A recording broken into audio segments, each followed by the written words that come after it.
Students, today we will discuss about our new topic coefficient of variation in this video. Continue watch this video. You are the new Patel. Stay tuned with this channel. Thank you so much. Hey students, today we will discuss about our new topic coefficient of variations. यानी variations का coefficient हम calculate करेंगे in this video. इसमें comparison होगा variability का two or more groups like absolute measures cannot be used, यहाँ पर नहीं होगा. Okay. Comparison with relative measures and coefficient of standard deviations should be used. Okay, तो यहाँ पर ये होगा so that the persons has suggested the coefficient of variations as a relative measures which can be easily understood by the common people. यानी common people भी इसको easily understand कर सकते हैं. Multiplying coefficient of standard deviation into 100. इसका formula easy है. Coefficient of variation is equal to s upon x bar as it is. Add क्या होगा तो मल्टीप्लाई बाय 100, बस यही ऐड होगा तो आपका हो जाएगा coefficient of variations. Now we are going to discuss about the two groups. अगर दो ग्रुप को, दो कंपनी को, दो बैट्समैन को या किसी भी दो पर्सन्स को कंपेयर करना है तो ये मेथड सबसे ईजी है. Now we are going to discuss about the illustration 19. From the following data of runs scored by two batsman A and B in last 10 innings decide who is more consistent. यानी सबसे कम runs किसके हैं, consistent कौन है, लो category पे कौन है, तो वो हम कंपैरिजन इजीली कर पाए. तो कंपैरिजन के लिए coefficient of variation is must. Batsman A के रन दिए हैं, बैट्समैन बी के रन दिए हैं, तो वो है आपका एक्स. ओके, अब नेक्स्ट स्टॉप क्या है, तो एक्स का टोटल करना है, उसके बेसिस के ऊपर एक्स बार आएगा. ओके, एक्स बार आएगा और एक्स बार पे से हम एक्स माइनस एक्स बार कैलकुलेट करेंगे बस सेकंड मेन कॉलम, और उसके बाद वही कॉलम का एक्स माइनस एक्स बार जो है उसका होल स्क्वायर करना है. बैट्समैन बी में भी एज इट इज़ यही करना है जो ऑलरेडी हम आगे करते आए हैं, इसलिए सिंपल वे में समझा रहा हूँ. अभी भी किसी को डाउट है, any problem any queries you can ask many time, पूछ सकते हो आप कमेंट के अंदर लिखकर अपना क्वेश्चन लिख सकते हो, मैं आपको आंसर दूंगा. राइट, तो ये है आपका बैट्समैन ए का एक्स का टोटल 440 और बी एक्स का टोटल 530 डिवाइडेड बाई एन. तो कितने हैं, कितनी इनिंग्स है, यस 10 इनिंग्स है, तो n is equal to 10. That means x bar is equal to sigma x upon n 440 divided by n. इसी तरह y bar is equal to 530 upon n, तो 53 और 44 आपका x bar आ गया, बस x माइनस x bar. और वो जो कॉलम आया -10 -6 1 -14 26, यहाँ पर -43 17 -33 42, तो दोनों कॉलम का स्क्वायर करना है और उसका टोटल करना है. उसके बेसिस के ऊपर आपका वेरिएशंस आएगा जो हम नीचे देखते हैं कैलकुलेशन के अंदर. तो फर्स्ट स्टेप है x bar sigma x upon n 440 divide by 10 44. उसी तरह mean x bar for batsman B sigma x upon n 530 divide by 10 53. तो एक्स बार आ गया, अब एक्स माइनस एक्स बार कर दिया, होल स्क्वायर भी कर दिया. Now we are going to on standard deviation S is equal to under root sigma X minus X bar whole square upon N. Okay, under root 1710 batsman A के लिए है, आप total कर सकते हो अपॉन 10 171 अंडर रूट करोगे तो 13.0767. That means आपका आंसर आएगा स्टैंडर्ड डेविएशन 13.08 रन्स. अब है मेन जो नया टॉपिक कोएफिशिएंट ऑफ वेरिएशन.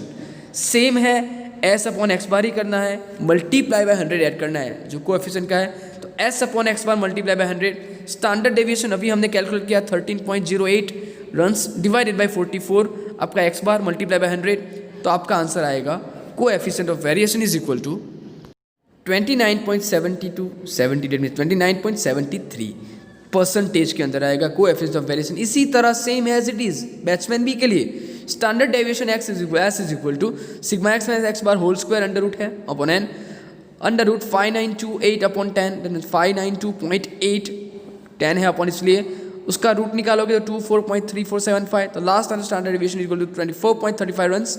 अब next step coefficient of variation as it is. Okay, batsman A की तरह ही करना है, S upon x bar multiply by 100. तो आपका आंसर एस है 24.35 अपॉन 53 मल्टीप्लाई बाय 100, तो आपका आंसर आएगा 24.35 अपॉन 53. राइट, तो इसी तरह 2435 क्योंकि मल्टीप्लाई बाय 100 कर दिया है, तो आपका लास्ट आंसर आएगा 45.9434 percentage. So that coefficient of variation is equal to 45.94. अब दोनों में से कम किसका है, 45 कम है या 29? ऑब्वियसली 29.73 दोनों में से कंसिस्टेंट है, कम है, तो आपका आंसर क्या लिखना है, since the coefficient of variation for batsman A is less, batsman A का कम है तो सबसे कंसिस्टेंट जो अगर बैट्समैन हो जबसे जिसका रन कम है, ओके, वो है बैट्समैन ए. तो ये है आपका लास्ट आंसर. सेम इलास्ट्रेशन नीचे है, you have to solution that illustration in your own practice, own try. Information is available for two workers, worker A, worker B. Mean time दे दिया है x bar already, standard deviation भी दे दिया है. आपको कुछ कैलकुलेशन करने की ज़रूरत नहीं है, सीधा कोएफिशिएंट ऑफ वेरिएशन और आप कंपैरिजन कर सकोगे. तो the decisions coefficient of variations आपको वर्कर ए के लिए x बार भी है 30, एस भी है 6, वर्कर बी की बात करें तो x बार है 25, एस है 4. अब coefficient of variation is equal to S upon x bar multiply by 100, 6 अपॉन 30 मल्टीप्लाई बाय 100, 20% आएगा. इसी तरह coefficient of variation of worker B is equal to S upon x bar multiply by 100, 4 अपॉन 25 multiply by 100, 25 4 100, 4 4 16% आ गया. So that we can say that the since the coefficient of variations of worker A is मोर, ज़्यादा है. Okay क्योंकि सबसे ज़्यादा variations ए का है तो ए का जॉब कंप्लीट है, राइट, ज़्यादा है. पूछा भी यही है. Since the coefficient of variation of worker A is more, there is more variation in the time taken by worker A to complete the job. सबसे ज़्यादा जॉब कंप्लीट करने में ए को टाइम लगेगा. Illustration 21 as it is. The means and standard deviation आपको दे दिया है हाइट्स ऑफ वेट का. 50 स्टूडेंट्स ऑफ अ क्लास नीचे है, आपको वेरिएशन कैलकुलेट करना है. And among the heights and weights easy है, वेट एंड हाइट दे दिया है, x bar S, x bar S. Coefficient of S equal to S upon x bar multiply 100, सीधा 4.8 डिवाइड बाय 56.2 मल्टीप्लाई 100. इसी तरह यहाँ पर भी होगा S upon x bar multiply 100, 9.3 divide by 62.5 multiply 100. तो एक का आएगा 8.54% और हाइट का आएगा 14.88%. Since the coefficient of variation is more of the height, height का ज़्यादा है 14.88% है, राइट. तो we can say that the height shows more variation, height के अंदर ज़्यादा वेरिएशन है. तो सिंपल सम है एस अपॉन एक्स मल्टीप्लाई 100. ये फॉर्मूला याद रखना है ताकि आप आराम से अपना कोएफिशिएंट ऑफ वेरिएशन कर सके. एडवांटेजेस है, its definition is clear and possible. Okay definition बहुत क्लियर है, बहुत ईजी है. Second, all the observations are used in its computations, यानी कंप्यूटेशन के अंदर इसका ऑब्जर्वेशन सारे काम आते हैं. तो standard deviation is the most efficient measure of dispersion among all the measures of dispersion. सारे मेजर ऑफ डिस्पर्सन पे स्टैंडर्ड डेविएशन के अंदर बहुत ही हेल्पफुल है, एफिशिएंट है और बहुत ही महत्व है.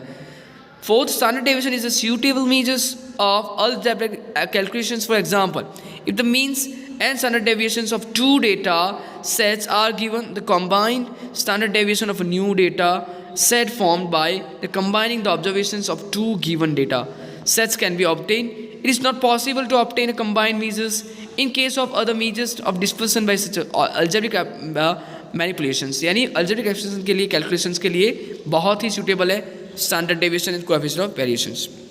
Fifth, standard deviation is the most widely used measure of dispersion among all the measures of dispersion. Disadvantages क्या है उसके?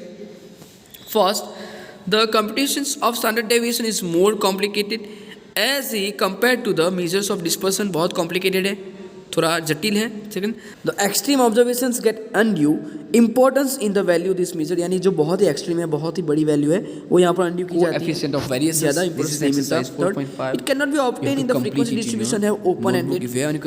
ओपन एंडेड क्लासेस है तो ये this is no calculation hard हो जाएगी, कॉम्प्लेक्स हो जाएगी. ओके तो ये है आपका टॉपिक. दिस